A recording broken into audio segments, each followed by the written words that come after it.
no story to tell. You see, people want to read the biography of the man to find out what helped him, you see, to be enlightened. I am saying that whatever has happened to me has happened despite everything I did. You know, so I say it is a causal. What's the point in writing a biography? There is no story to tell. But people are interested in finding out the cause, see, how it happened to me, so that they can make it happen to them. So I say there is no point writing the story. It's everything I did, everything that happened, every event in my life to this point is irrelevant to whatever has happened to me. But still people want to find what happened to this man and why it happened, you know. Has anything happened? I really don't know. But I found myself in a situation where the very demand to be free from anything is up.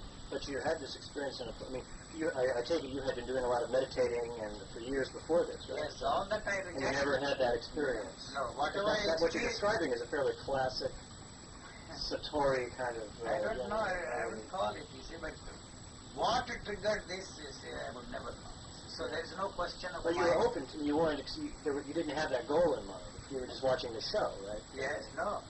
So you were open to, you were interested, you were open to it happening, perhaps. You weren't trying to attain something. I don't know. But, So what did you, so that was in 67. 67. And then what, just briefly what happened? For the next... Nothing happened. You see, I talked about this, you see, and I, as a... naturally, see, I was made to believe that it would be in an area where some extraordinary things will happen, a revolution will take place, mutation of mind will take place. But then in that enthusiasm or euphoria, if I may put it that way, I talked about the changes that happen in the body. See, to find a new sort of an equilibrium, the activity of the ductless glands and all that, which naturally they interpret it in spiritual terms.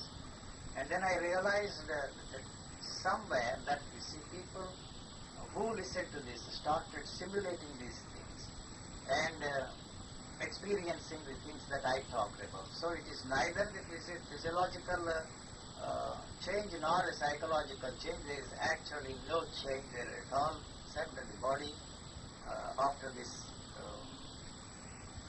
earthquake or whatever you want to call it, you see, hit this body. It found a new sort of an equilibrium, and which is the natural way of functioning of this body. But whoever, I never put myself on a platform and talk to anybody. But it's very strange. Since then, these 21 years, you have no idea at all how many thousands and thousands of people have passed through the portals of my residences in India, in Switzerland, here, in America, everywhere. But nobody is sitting around me because they don't get anything. So except a few friends, like my worst is in New York, or somebody else, you know, I have only a few friends there. So if anybody comes to talk to me, I talk to him, and this is what I have found, take it up. That's all. So you never speak? You never give, like, talks? No, never, groups? never. You have no organization? Lately, no, nothing. And people ask me, why do you travel? And you see, why do I travel? I have, ever since I was 14, I have never lived in one place for 6 months in this place, you see. I have a little money, so to avoid the harsh winters here, I go to India. To avoid summers there, I go somewhere else. If I don't have the means, I don't know what I would do. So I never take anything from anybody. I have no organization, no ashram. So how do you live? What do you... I'm very old. I have little enough money, you see, that's all, to take care of my needs. I don't take anything from anyone. So who gets the money from the books? Nobody. You have royalties from nobody, books? Nobody. I release the royalties for the video interviews, television interviews also to the PBS or whatever organization. But I mean, this book is sold for something, right? Publisher spent the money and he made the money. I don't get anything at all. So how long have you been in the Bay Area this time? Every year I come for 3 months, you see. I was there in New York for 6 weeks and I'm here for 2 weeks. And next spring I'm going to come. So 3 months. And you just come and you sit in here? Here, you see, I stay here. You sit here? That's all. If somebody comes... well, what else do you do? I mean, what else what do you enjoy doing? Whatever I am doing is all that is there for me. No, but That particular moment, whatever, if there is nothing there, what do you do to have a good? What do you have to do to have a good time? Huh? What do you do to have fun? I have no idea of what a good time is. Talking to you at this moment is all that is there for me. When you go hiking in the, Never. you watch I'm TV. an old man. I'm an old TV You sometimes. look like I you're in watch, pretty good shape. for 72 years I'm already. And I watch only commercials more than they're more interesting to me than The commercials. A lot of commercials. Why's that? Because you see the way they are trying to sell these things to the people. That's very interesting to me. You see, you know, if I were to be, they don't. They cannot make me buy anything that they are selling. But the way they are selling, you see, it is very interesting to me. The sales pitch So and how people can fall for that kind of a thing is amazing to me, you see. So you just sitting here the whole time? No. Watch TV and talk to people? Huh? You don't go outside? Very rarely. I go for a ride. That's the only exercise I have for me. You see, people ask why. How can you say that the ride in a car is enough exercise for my body? Yes, that's all. Every part of your body is involved in riding the car. Then I am not interested in walking around. So how much longer are you going to be? I'm leaving on Sunday and go to Hong Kong and then go to India. And I might come to the United States next spring. Well, do you mind if I give my friend Paul, who read your book, your phone number, if he wants to talk to you? I'm leaving tomorrow. I'm going to... But he wanted to actually come with me, but he couldn't because he was... he's also in the paper or is it? No. He's just a guy. Where does he live? He lives in San Anselmo. I see. I called him to see if he wanted to come with me because he's the one who showed me your book. Oh, I see. He's a very nice guy. If you want to Sunday maybe. I'll be back on Sunday. Sunday night I leave. Sunday? Yes. Well, can I give him the number to call you? Sure. Okay. Yes. Okay. I never say no to anybody. What, tonight? You be here tonight? Huh? You be here tonight? Yeah, I'm here tonight, but I don't know if he's free to come. I don't know, what he wanted to talk about. But if he would want to by himself. But he was interested in coming with me, just to hear what you had to say. Let's see. They always call me a guru or a god man in India. I don't know why. I blame it on them, you see. Not you.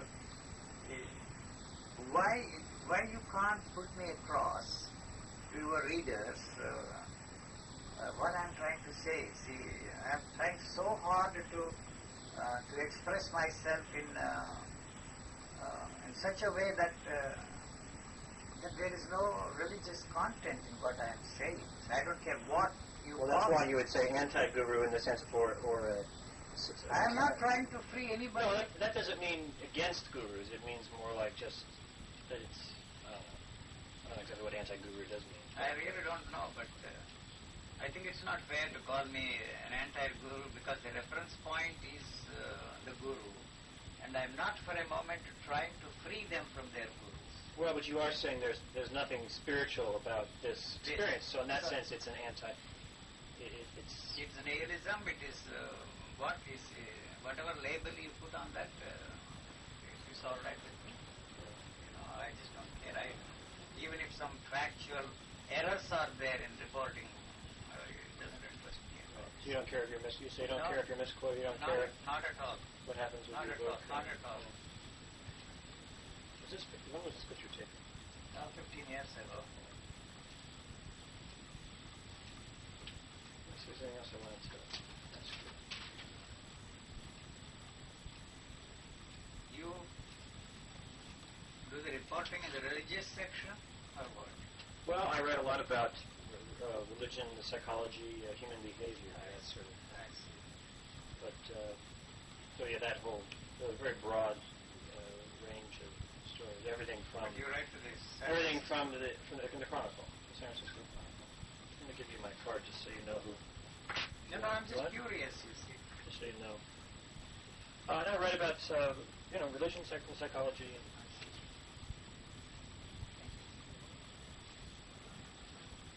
well, I think most of the questions I had. It's interesting talking to you. Thank you. Does it make any sense to you? Oh yeah, sure. Makes a lot of sense.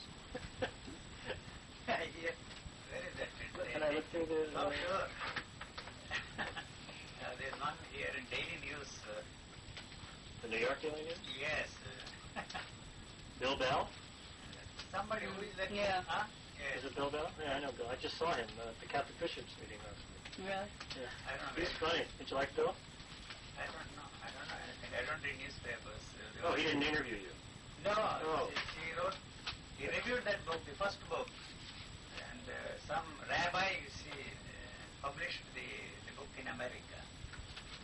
Uh-huh. Where is that? I don't Oh, you even didn't talk. Bill is very I never funny. met him. He's a very funny. Charles Bell is his violin. But he's, Yes, is that the name? Yeah. You didn't see him though. I mean, he talked to Rabbi about it. It's an interesting story. I don't know. There must be somewhere. You can see. There was a terrible reaction against my interview in India, television interview. They don't like me in India. they have a thing about they don't like Rajneesh either. They don't like a lot of people, I guess.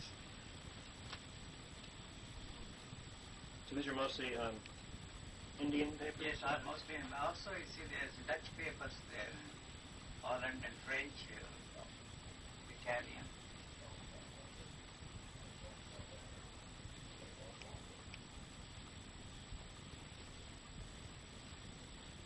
Why do you think you're so controversial, or they think you're so controversial? Controversy. What's Something they have to. The journalists have to use some phrases, I suppose. This is not controversial. What I'm saying. Take it or leave it basis. Mm-hmm. You don't like it? I think this is the one. Daily news. Okay. This looks like a bit. No, they're all there. That's a tabloid.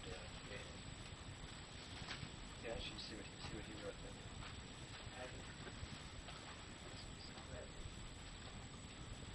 He was tying it into the rabbi's theories, basically.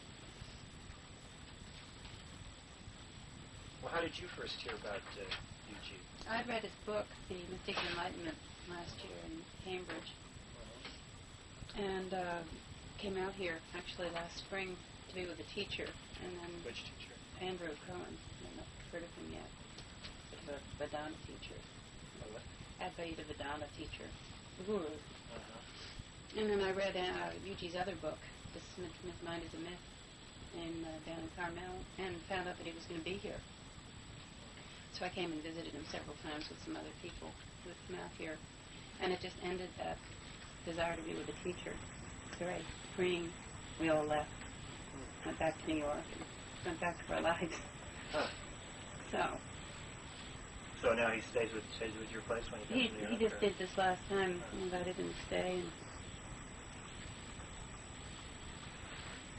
what was it that tell me a little bit what it was that he said that made you just sort of throw away? well, I asked him about surrendering. How he felt about surrendering, which was the path with this teacher, surrendering to the guru. And he said, what are you surrendering? You're surrendering your self-reliance. Who are you surrendering to? And I don't know, it just clicked that he was on the wrong track. And then I asked him, how should you live while you're waiting to find out if you're going to be the one in a billion to be struck by lightning? And he said that the body has its own intelligence. You're already living. The body knows how to live. I don't know, it just seemed so obvious that 5 of us walked out of here and looked at each other after we left and said, that's the end. Had you had other teachers before? I've had a couple of Zen teachers and Buddhist masters. So, no more seeking. And now here we have this is not your place, but your picture on the wall, like someone who has a guru's picture on the wall. No, that's a strange picture because the fellow who lives here is the one who has edited that book. He tried, you see, the strange way of putting those faces together. I don't know, he explained what is it that... He did the inner negative, and he reversed the left face, the left side of the face and the right, because they're very different. That's the same name? Yeah, this is Bill Bell's. I know him very well. Anyway, he didn't say anything.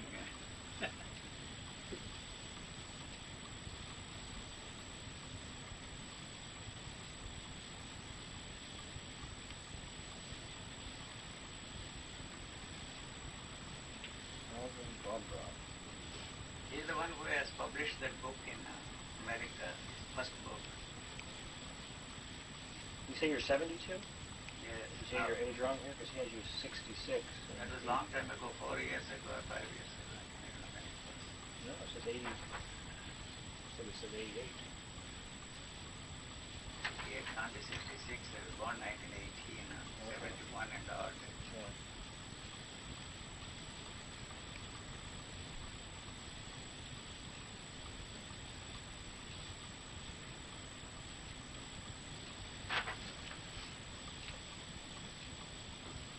So how many people would you say you've seen since you've In been my life, 21 years. No, I meant since you've been here, just this whole recent This- trip here in this to time. Northern California. I don't know, I don't count this, as many people as this room can accommodate. But would it be like dozens or Yes, hundreds? dozens, or dozens? dozens, yes. So it's not a long line coming in. No. Ramdas I met him. We had a long discussion. You have heard of that author? Oh yeah, I've talked to him. Yes, we had a long... He doesn't call himself Ramdas anymore. He no, wants to be Richard Alford. Richard Alford. And we talked for 1.5 hours. He's